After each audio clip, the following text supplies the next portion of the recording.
Halo anak-anak, bertemu kembali dengan Bu Catherine. Kita akan belajar matematika bersama. Hari ini kita akan belajar materi tentang pengolahan data. Sebelum masuk ke materi, Bu Catherine ingatkan untuk like, subscribe, dan share ya. Ada beberapa hal yang akan kita pelajari terkait pengolahan data. Yang pertama, mengumpulkan data. Yang kedua, menyajikan data dalam bentuk tabel. Yang ketiga, membaca dan menafsirkan data dalam bentuk tabel. Yang keempat, menyajikan data dalam bentuk diagram batang. Dan yang kelima, membaca dan menafsirkan data dalam bentuk diagram batang. Pengolahan data sangat bermanfaat dalam kehidupan kita sehari-hari. Contoh proses pengolahan data dalam kehidupan sehari-hari adalah pemilu, pemungutan suara, pemilihan ketua kelas, pemilihan ketua RT, dan lain-lain.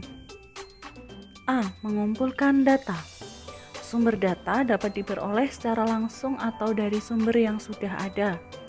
Data dapat diperoleh secara langsung, misalnya data hasil wawancara dengan narasumber. Data juga dapat diperoleh dari hasil pengisian kuesioner atau angket. Data dari sumber yang sudah ada, misalnya laporan keuangan, data absensi, atau data hasil sensus penduduk. Data yang telah diperoleh selanjutnya diolah dan disajikan dalam bentuk tabel atau diagram. B. Menyajikan data dalam bentuk tabel. Data yang telah diperoleh kemudian disusun dan disajikan dalam bentuk tabel atau diagram. Contoh, berikut data nilai ulangan matematika kelas 4A. Dari data di atas, kita kelompokkan nilai yang sama terlebih dahulu. Nilai 6 ada 2, nilai 7 ada 5, nilai 8 ada 4, nilai 9 ada 2, dan nilai 10 ada 3. Setelah mengelompokkan data sesuai dengan nilai yang sama, selanjutnya kita menulis ke dalam bentuk tabel seperti berikut. Kita buat tabel dalam bentuk dua kolom. Kolom yang sebelah kiri untuk kolom nilai dan kolom yang sebelah kanan untuk kolom banyak siswa. Selanjutnya, kalian masukkan data nilai yang sudah dikelompokkan ke dalam tabel, seperti pada gambar berikut ini. C. Membaca dan menafsirkan data dalam bentuk tabel. Ada perbedaan antara membaca dan menafsirkan data. Membaca data yaitu menyebutkan informasi yang hanya tertulis pada tabel tersebut. Sedangkan menafsirkan data yaitu menemukan informasi lain mengenai data tersebut yang tidak tertulis pada tabel. Informasi yang diperoleh dapat berupa data paling banyak, paling sedikit, terendah, tertinggi, selisih, ataupun jumlah. Untuk lebih jelasnya, mari kita perhatikan contoh tabel berikut ini. Contoh membaca data adalah yang mendapat nilai 6 ada 2 siswa, yang mendapat nilai 7 ada 5 siswa, yang mendapat nilai 10 ada 3 siswa. Dan contoh menafsirkan data dari tabel tersebut adalah siswa yang mendapat nilai lebih dari 8 ada 5 siswa, siswa yang memperoleh nilai tertinggi ada 3 siswa, nilai terendah adalah 6. D. Menyajikan data dalam bentuk diagram batang. Selain dalam bentuk tabel, data yang telah dikumpulkan juga dapat disajikan dalam bentuk diagram. Salah satu jenis diagram yang umum digunakan adalah diagram batang. Diagram batang merupakan bentuk diagram yang menyajikan data dalam bentuk batang-batang persegi panjang dengan lebar yang sama. Diagram batang dapat dibuat secara tegak atau mendatar. Mari kita perhatikan contoh berikut ini. Data nilai ulangan matematika kelas 4A. Dari tabel yang sudah diketahui, kita akan mengubah ke dalam bentuk diagram batang. Sumbu mendatar adalah nilai siswa, yaitu 6-10, dan sumbu tegak adalah banyak siswa, yaitu 1-5. Kita akan membuat diagram batang dari nilai yang terkecil, yaitu nilai 6. Yang mendapat nilai 6 ada 2 siswa, yang mendapat nilai 7 ada 5 siswa, yang mendapat nilai 8 ada 4 siswa, yang mendapat nilai 9 ada 2 siswa dan yang mendapat nilai 10 ada 3 siswa. E. Membaca dan menafsirkan data dalam bentuk diagram batang.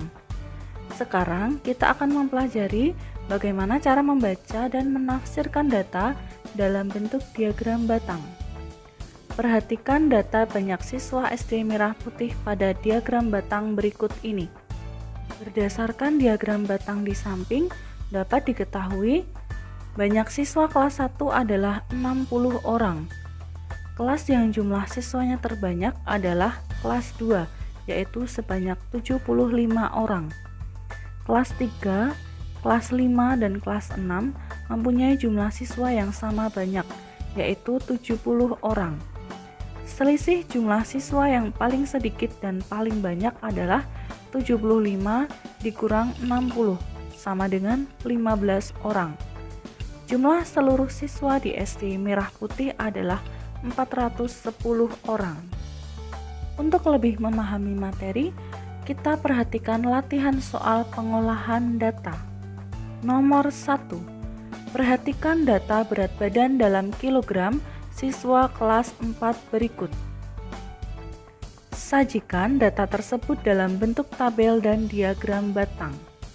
Kita kelompokkan menurut berat badan yang sama. Yang mempunyai berat 35 kg ada 5 siswa. Yang mempunyai berat 36 kg ada 3 siswa. Yang mempunyai berat 37 kg ada 6 siswa. Yang memiliki berat 38 kg ada 4 siswa. Yang memiliki berat 39 kg ada 2 siswa. Selanjutnya kita ubah ke dalam bentuk tabel data berat badan siswa kelas 4. Masukkan angka tersebut satu persatu ke dalam tabel. Kolom sebelah kiri yaitu berat badan siswa dalam kilogram, dan kolom sebelah kanan menunjukkan banyak siswa. Kemudian selanjutnya kita diminta untuk mengubah ke dalam bentuk diagram batang. Sumbu mendatar yaitu berat badan siswa dalam kilogram, dan sumbu tegak yaitu banyak siswa. Perhatikan data buku yang dipinjam di perpustakaan selama seminggu pada tabel berikut. Sajikan data tersebut dalam bentuk diagram batang.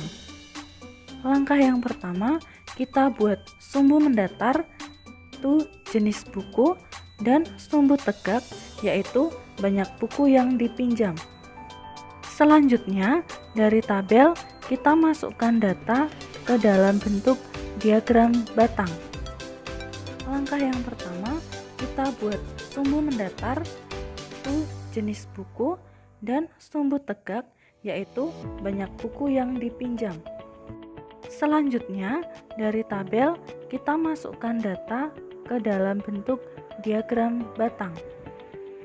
Jawablah pertanyaan berdasarkan data persediaan alat tulis di koperasi sekolah pada diagram batang berikut. Pada diagram batang, sumbu mendatar menunjukkan alat tulis, yaitu pensil, pulpen, buku tulis, penggaris, buku gambar, dan penghapus. Sedangkan sumbu tegak menunjukkan banyak persediaan alat tulis. Pertanyaan yang pertama, alat tulis apa yang persediaannya paling sedikit dan berapa banyaknya? Pertanyaan kedua, alat tulis apa yang persediaannya paling banyak dan berapa banyaknya? Pertanyaan ketiga, alat tulis apa saja yang banyak persediaannya kurang dari 80 buah? Yang keempat, jika saat ini pensil dan penghapus masing-masing terjual 15 buah, berapa sisa persediaan kedua alat tulis tersebut masing-masing? Dan pertanyaan kelima, petugas koperasi menambah persediaan buku tulis dan pulpen berturut-turut 36 buah dan 48 buah. Berapa banyak buku tulis dan pulpen sekarang? Berdasarkan data tersebut, alat tulis yang persediaannya paling sedikit adalah buku gambar. Alat tulis yang persediaannya paling banyak adalah penggaris. Alat tulis yang banyak persediaannya kurang dari 80 buah adalah pensil, pulpen, dan buku gambar. Jika saat ini pensil dan penghapus masing-masing terjual 15 buah, maka sisa persediaan pensil adalah 50 buah dan sisa persediaan penghapus adalah 70 buah. Petugas koperasi menambah persediaan buku tulis dan pulpen berturut-turut 36 buah dan 48 buah. Jadi, banyak buku tulis sekarang adalah 116 buah dan banyak persediaan pulpen sekarang adalah 108 buah. Oke teman-teman, demikian video pembelajaran tentang pengolahan data. Jika ada pertanyaan, silahkan kalian tuliskan dalam kolom komentar. Sampai bertemu di video pembelajaran selanjutnya bersama Bu Catherine. Tetap jaga kesehatan dan Tuhan memberkati.